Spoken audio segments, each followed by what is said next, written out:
नमस्कार मित्रांनो. तर आपल्या सर्वांचं ह्या माझ्या नवीन व्हिडिओमध्ये स्वागत. अर्थातच आजचा जो व्हिडिओ आहे तो आपण आपल्यासाठी बनवला आहे, पण फक्त एज्युकेशनल पर्पजनुसार. आणि चॅनलवरती जर आपण नवीन असाल तर पहिल्यांदा आपला चॅनल सबस्क्राईब करा आणि त्यानंतर आपला जो टेलिग्राम चॅनल आहे त्याची लिंक तुम्हाला डिस्क्रिप्शनमध्ये खाली दिली, त्या लिंकवरती जाऊन आपण टेलिग्राम चॅनल जॉईन करू शकता. आपल्याला वाटत असेल तर आपण आपल्या चॅनलची मेंबरशिप घेऊ शकता. फक्त 299 रुपये आपल्या चॅनलची मेंबरशिप आहे. त्यासाठी तुम्हाला पहिल्यांदा चॅनल सबस्क्राईब करायचं आहे. त्या ठिकाणी तुम्हाला जॉईन नावाचं बटन येतं, ते बटन क्लिक करायचं आणि आपण आपल्या चॅनलचे मेंबर व्हायचे पेमेंट करून. त्यामध्ये तुम्हाला आपला टेलिग्राम चॅनलचा सुद्धा ॲक्सेस भेटेल, जो प्रायव्हेट चॅनल आहे. आणि त्यामध्ये तुम्हाला चांगले चांगले व्हिडिओज सुद्धा बघायला भेटतील, जे आपल्या याच्या मेंबरशिपच्या याच्याखाली असतात ते व्हिडिओज. तर आणि जर आपल्याला समजा आपला निव्वळ जर समजा टेलिग्राम चॅनल समजा जॉईन करायचं असेल तर त्यासाठी 1350 रुपये आपली फी आहे आणि 12 महिन्याची आहे. त्याची लिंक तुम्हाला डिस्क्रिप्शनमध्ये खाली दिली. त्यामध्ये आपण जे काही स्विंग ट्रेड असतात त्याविषयी आपण तुम्हाला माहिती देत असतो. ओके. तर आता एकंदरीतच आपल्याला जाणून घ्यायचं आहे का आज मार्केटमध्ये काय झालेलं आहे आणि त्यानंतर आपल्याला उद्या करायचं काय आहे. पण त्यापूर्वी काही महत्त्वाच्या घडामोडी आहेत, आपण त्या जाणून घेऊया. पहिली घडामोड आहे फेडच्या मीटिंगचे मिनिट आज येणार आहे. ओके. जी फेडची मीटिंग आहे त्या फेडच्या मीटिंगचे मिनिट आज रात्री येणार आहेत. आज रात्री माझ्या माहितीप्रमाणे 11:30 वाजता येतात ते. तर हे येणार आहेत फेडच्या मीटिंगचे मिनिट. आता फेड यावरती काय डिसिजन घेते हा महत्वाचा पॉइंट आहे. अशी शक्यता आहे का 0.25 बेसिस पॉइंटच्या आसपास फेड व्याजदर कमी करू शकतं. तेव्हा मग आता ह्या फेडचे मीटिंगचे मिनिट्स काय येतील त्यावरती सगळ्या गोष्टी अवलंबून असतील आणि उद्याच मार्केट काय राहील हेही फेडवरती अवलंबून राहील. त्यामुळे आपल्याला जर तर वगैरे त्या घडामोडी करत बसायचं नाहीये. जे फेडचे मीटिंगचे मिनिट्स येतील त्या मिनिट्स वरतीच आपल्याला उद्या मार्केटचा सगळा ओव्हरव्ह्यू जो आहे तो आपल्याला त्या ठिकाणी ठेवावा लागेल. आणि त्यानंतर मग आपण जरा थोडंसं बघूया का काय आपल्याला आणखीन मार्केटसाठी काय महत्वाची घडामोड आहे. तर जी काय दुसरी सगळ्यात महत्वाची घडामोड आहे आणि ती आहे काय, डोनाल्ड ट्रम्प तात्या म्हणजे आपले जे काय आहेत डोनाल्ड ट्रम्प ज्युनियर, जसे ते लिहितात ना DTJ असे काहीतरी लिहितात. तर हे डोनाल्ड ट्रम्प आणि त्याच्यानंतर चायनाचे राष्ट्रपती, तर ह्यांची काय होणार आहे, तर यांची उद्या मीटिंग होणार आहे. त्या मीटिंगमध्ये मग जे टॅरिफ आहे त्या टॅरिफ विषयी काय येतंय आपल्याला ते बघावं लागेल. तर हाही उद्यासाठी महत्वाचा पॉइंट आहे, तोही लक्षात घ्या आपण. म्हणजेच आज रात्री आणि त्यानंतर उद्या सकाळी ह्या दोन घडामोडी आपल्यासाठी महत्वाच्या आहेत आणि त्या आपण लक्षात ठेवायच्या आहेत. आणि आपला जो काय आपला FIचा डाटा आहे तो डाटा आपण या ठिकाणी जाणून घेऊया. तर बघा कालचा जो डाटा आपण बघतोय तुम्हाला इथे बघायला भेटते, काल 10,339 करोड रुपयाची कॅश मार्केटमध्ये खरेदारी, ती खरेदारी नाहीये. काल आपल्याला माहिती मंथली एक्सपायरी होती, मंथली एक्सपायरीची ऍडजस्टमेंट आहे ती. त्यानंतर काल इंडेक्स फ्युचरमध्ये त्यांनी 3,367 करोड रुपयाची सेलिंग केली होती आणि 1,251 करोड रुपयाची स्टॉक फ्युचर खरेदी केली होती. नेट जर आपण समजा फ्युचरचा जर आकडा बघितला तर 1,200 करोड रुपयाच्या आसपास सेलिंग कालचा आकडा होता. म्हणजे कालही FIने सेलिंग केली. त्यानंतर आज निफ्टी आपला जवळजवळ 117 पॉईंट वरती आहे, सेन्सेक्स जवळजवळ 400 पॉईंट वरती आहे. तरी सुद्धा आपण बघतोय का 2,540 करोड रुपये कॅशमध्ये सेलिंग केली आहे. फ्युचर इंडेक्स फ्युचरमध्ये 1,222 करोड रुपयाची सेलिंग केली आहे आणि त्यांनी 833 करोड रुपयाचे स्टॉक फ्युचर विकलेले आहेत. म्हणजेच जो आजचाही आकडा आहे तोही आजचा आकडा निगेटिव्ह आहे. म्हणजेच आपण बघतोय का जसंही आपण आता 26,000च्या वरती किंवा त्याच्या आसपास जातोय त्यावेळेस आपल्याला FII जे आहेत FII म्हणजेच आपण असं म्हणूया विदेशी गुंतवणूकदार, तर हे जरा सेलिंग मोडमध्ये आलेले आहेत. म्हणजेच आपल्याला मार्केटमध्ये वरच्या लेवलला थोडा सेलिंग प्रेशर असणार आहे आणि त्याचा सामना करावा लागणार आहे. मग आता आपल्याला उद्यासाठी काय रणनीतीचा अवलंब करायचा आहे ते आपण या ठिकाणी जाणून घेऊ. त्याकरता हा चार्ट मी तुमच्या समोर लावलाय. चार्ट आपण जरा थोडासा 5 मिनिटाच्या टाइम फ्रेमवरती लावूया. काल मी जो व्हिडिओ केला होता त्यामध्ये मी आपल्याला त्या व्हिडिओमध्ये काय आपलं डिस्कशन झालं होतं, कालच्या व्हिडिओमध्ये मी आपल्याला डिस्कशन पहिलं सांगितलेलं होतं का जो 24,960 आहे तो जर आपण तो जर क्रॉस केला तर आपल्याला 101 पॉईंटची मुवमेंट बघायला भेटेल. त्यानंतर आज आपल्याला तशीच मुवमेंट बघायला भेटलेली आहे आणि एक आपल्याला चांगल्या प्रकारे मुवमेंट बघायला भेटली. तर आज आपण आपल्या टेलिग्राम चॅनलवरती काही कॉल दिले होते, त्यामध्ये आपण एक हेज नावाचा एक आपण स्टॉक आपण सजेस्ट केला होता 533 रुपयाला. पहिलं टार्गेट 550 होतं आणि त्यानंतर 550 प्लस टार्गेट होतं. आज त्याने आपल्याला काल परवा आपण हा आपल्या याच्या ग्रुपवरती टाकला होता, त्यामध्ये एक दिवस काही मुवमेंट झाली नाही. आज याने जवळजवळ 575 रुपयाचा टॉप मारला, म्हणजे 575 रुपयाचा टॉप त्यांनी मारला. हा आपण आपला जो प्रायव्हेट ग्रुप आहे त्यावरती शेअर केला होता. त्यानंतर आपण त्या ठिकाणी आपला रिलायन्स शेअर्स केला होता. रिलायन्स जो आहे तो रिलायन्स आपण आपल्या ग्रुपवरती शेअर केला होता. अराउंड 1475-80 रुपयाच्या आसपास आपला त्या ठिकाणी बाईंग झोन होता. टार्गेट आपलं 1510 होतं. टार्गेट आपलं डन झाले, एकदम टार्गेट डन झालं, ऑल टार्गेट डन झाले. 5-6 दिवसापूर्वी आपण आपला LNT आपण आपल्या ग्रुपवरती टाकला होता 3700च्या आसपास. टार्गेट आपलं त्याचं होतं 4000. आज आपलं हे टार्गेट पूर्णपणे डन झालेलं आहे, टार्गेट हिट झालेलं आहे. आपण DLF जो आहे तो आपण अराउंड 750 आणि 745 रुपयाच्या आसपास आपण 5-6 दिवसापूर्वी ग्रुपवरती शेअर केला होता. आज त्याने माझ्या माहितीप्रमाणे 780 रुपयाच्या आसपासचा टॉप, मे बी त्याच्यापेक्षा जास्त मारला असेल. आता म्हणजे त्यामध्ये एक आपल्याला चांगल्या प्रकारची मोठी मुवमेंट बघायला भेटली. आपण टाटा मोटर्स तो आपण 4-5 दिवसापूर्वी 395च्या आसपास आपण ग्रुपवरती शेअर केला होता. आज त्याने 415 रुपयाच्या प्लस आपल्याला ह्या ठिकाणी टार्गेट इथपर्यंत दिलेला आहे. म्हणजे त्यामध्ये आपल्याला एक चांगली छानशी अशी मुवमेंट बघायला भेटलेली आहे. तर ह्या अशा प्रकारे आपण आपल्या ग्रुपवरती जे काय आपले असतात सगळे स्टॉक्स ते आपण शेअर करत असतो, जो प्रायव्हेट ग्रुप आहे त्यावरती. आणि मग आता आपल्याला बघायचे उद्यासाठी काय रणनीती आहे. त्यासाठी मी जरा थोडं मला मिनिमाइज करतो, म्हणजे आपल्याला चार्ट वगैरे चांगले बघता येतील. आता इथे आपण बघूया, हा जो आपल्याला एक झोन दिसतोय रेजिस्टन्सचा, हा झोन आहे. 28 तारखेचा टॉप आहे. हा आपल्यासाठी रेजिस्टन्सचं काम करतो बघा. त्याच्यावरती आपण या ठिकाणी गेलो, पण वरती गेल्यानंतर सुद्धा आपण इथे या ठिकाणी खाली आलोय आणि क्लोजिंग आपली अराउंड त्या ठिकाणी झालेली आहे. मग आता महत्वाची गोष्ट अशी आहे का उद्यासाठी काय, तर उद्यासाठी आपण एकदा थोडंसं आपल्या investing.com वरती येऊया. investing.com ह्या वेबसाईटवरती आपण आल्यानंतर आपल्याला समजेल का नेमकी आता अमेरिकेमध्ये काय चालू आहे, कारण तेही आपल्याला बघणं गरजेचं आहे. इथे आपण बघतोय का अमेरिकेमध्ये एकदम जवळजवळ जो डाव जोन्स आहे, डाव जोन्स मध्ये आपल्याला एकदम लाईफ टाइम हायच्या आसपास काम होताना दिसते. इथे जवळजवळ 270 पॉईंटची तेजी आपल्या डाव जोन्स मध्ये बघायला भेटते. हा जो काय आपला डाव जोन्स किंवा त्याला आपण US30 असं म्हणतो. आणि नॅसडॅक मध्येही जवळजवळ त्या ठिकाणी 162 पॉईंटची तेजी आहे, म्हणजे सगळीकडे एकदम छानसं वातावरण आहे. कम्युनिटीमध्ये आपण बघतोय तर आपल्याला इथे कम्युनिटीमध्ये इथे आपण बघतोय का सोन्यामध्ये आणि चांदीमध्ये आपल्याला एक मस्तपैकी छानशी अशी तेजी बघायला भेटते. क्रूड ऑइल मध्येही तेजी आहे आणि त्यानंतर कॉपर मध्ये सुद्धा तेजी आहे.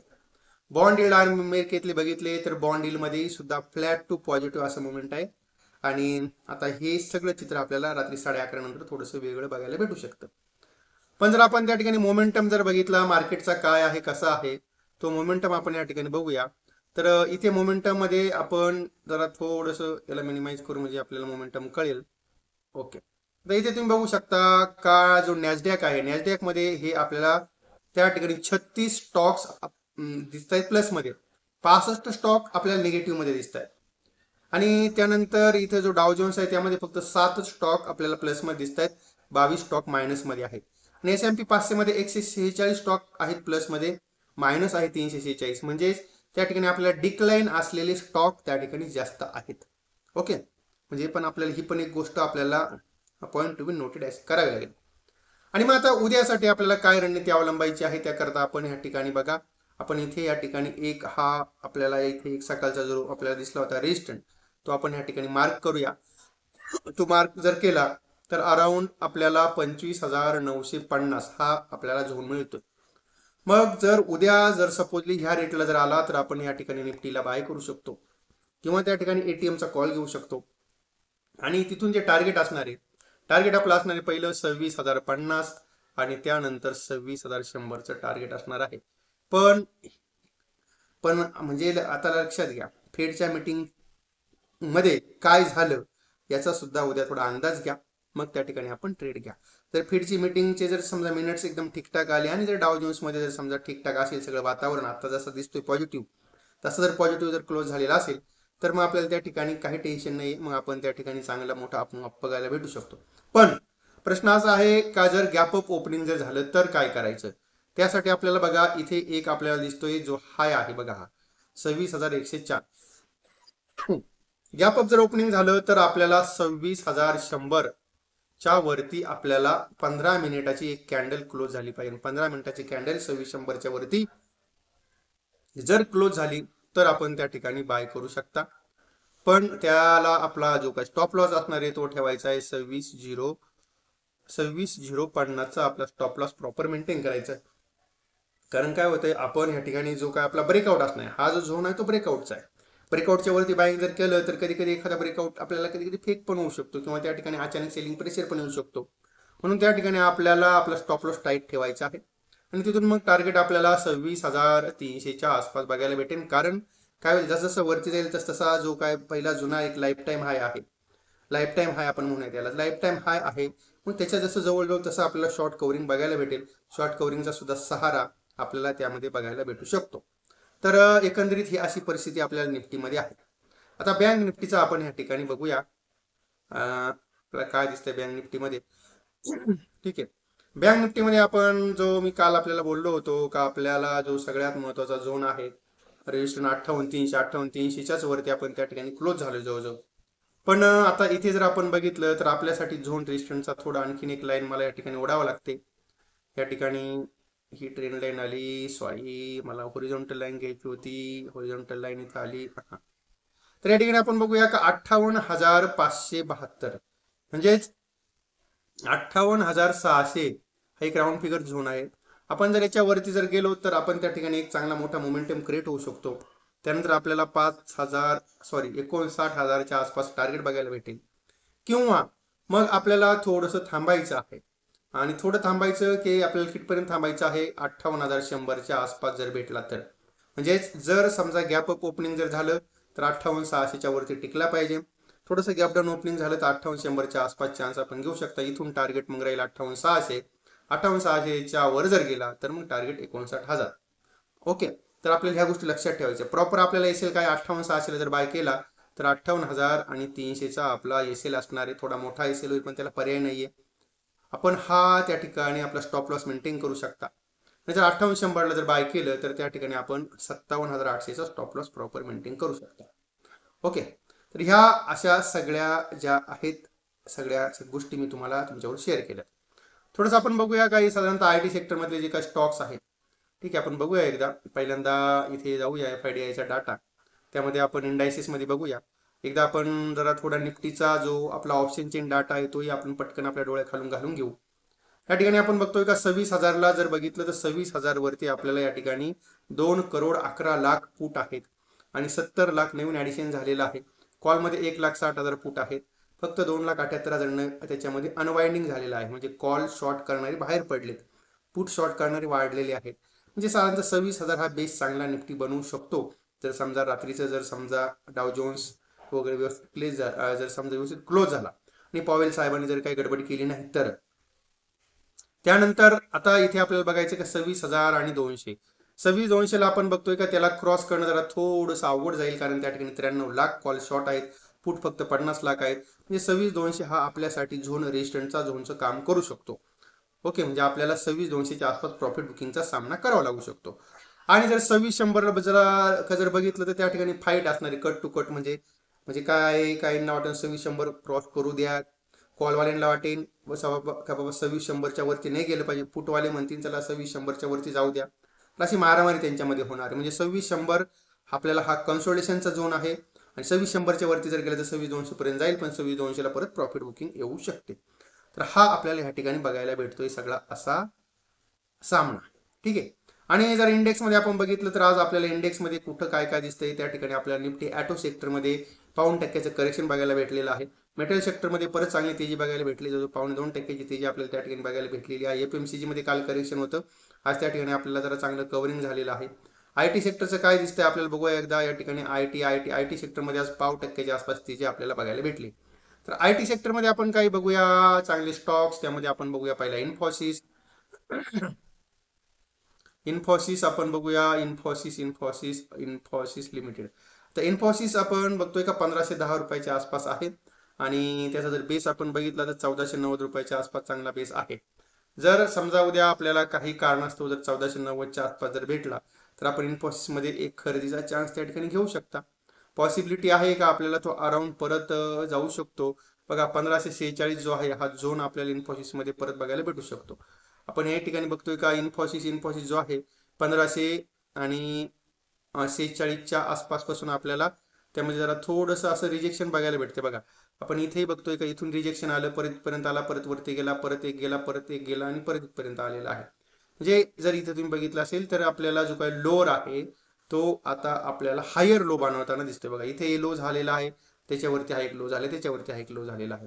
मे बी पॉसिबिलिटी आहे का 1550 पर्यंत इन्फोसिसमध्ये जाण्याची शक्यता आपल्याला त्या ठिकाणी बघायला भेटू शकते. थोडंसं आपण त्या ठिकाणी बघूया आणखी एक स्टॉक, त्याचं नाव आहे DLF. DLF मध्ये काय आपल्याला बघायला भेटते, DLF लिमिटेड.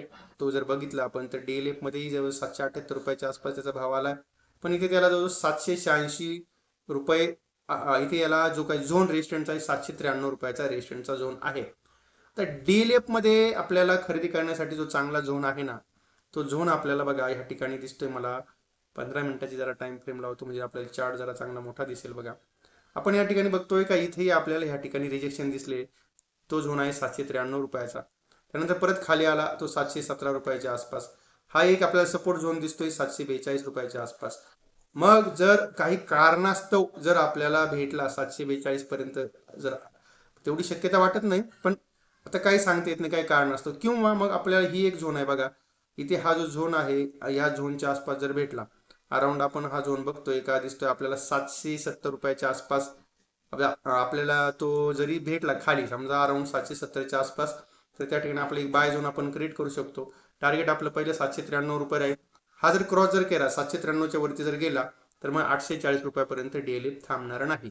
कारण काय आहे ते जर बघितलं तुम्ही तर ह्या ठिकाणी बघा इथून एक फॉल आपल्याला जो काय बघायला भेटलाय, मेजरली फॉल आपण बघतोय का ह्या लेवलपासून आलाय आणि मे बी तिथपर्यंत जाण्याची शक्यता DLF मध्ये मग राहील, पण त्यासाठी त्याला 793 क्रॉस करावं लागेल. ओके. आणि तेव्हा आता इथे आपण असं मला वाटतंय थांबूया, कारण बोलता बोलता बराच मोठा व्हिडिओ आपला झालाय. आणि अर्थातच हा जो काय सगळा व्हिडिओ होता तो सगळा व्हिडिओ आपल्यासाठी एज्युकेशनल पर्पज म्हणून बनवला होता. या व्हिडिओमध्ये कोणालाही कुठल्या प्रकारे मी खरेदीचा किंवा विक्रीचा सल्ला दिला नाही याची आपण कृपया नोंद घ्या. कुठलाही ट्रेड करताना आपण आपल्या जबाबदारीवरती ट्रेड करा. चॅनलवरती नवीन असाल तर चॅनलला सबस्क्राईब करा. माहिती चांगली वाटली असेल तर आपल्या मित्रांपर्यंत शेअर करा आणि आपल्या या व्हिडिओला लाईक करा. आणि जर आपल्या चॅनलची मेंबरशिप घ्यायची असेल तर मेंबरशिप आपण घेऊ शकता. आणि किंवा आपला टेलिग्राम चॅनल जॉईन करायचा असेल, पेड ग्रुप असेल तर त्याची पण लिंक तुम्हाला डिस्क्रिप्शनमध्ये खाली दिलेली आहे. ओके, तेव्हा इथे आपण थांबूया. परत भेटूया नवीन विषयासह.